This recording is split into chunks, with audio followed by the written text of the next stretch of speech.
সুদের টাকায় ছেলে মানুষ হয় না, অমানুষ হয়। কিস্তির টাকায় সন্তান মানুষ হবে না। আমার নাম আনিসুর রহমান, আমি বললাম, আমার নাম আনিস, আমি বললাম সুদের টাকায় সন্তান মানুষ হয় না, কিস্তির টাকায় সন্তান মানুষ হয় না, 2 নম্বরই টাকায় সন্তান মানুষ হয় না, উপার্জনকারী প্রাণী হয়।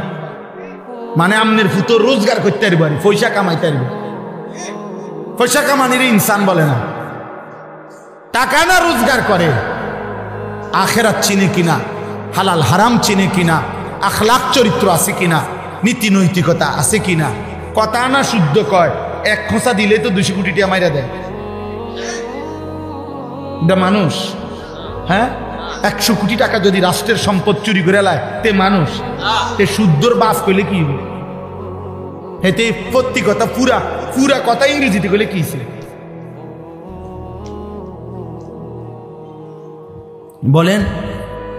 উপযুক্ত নারী যার পাশে বসা,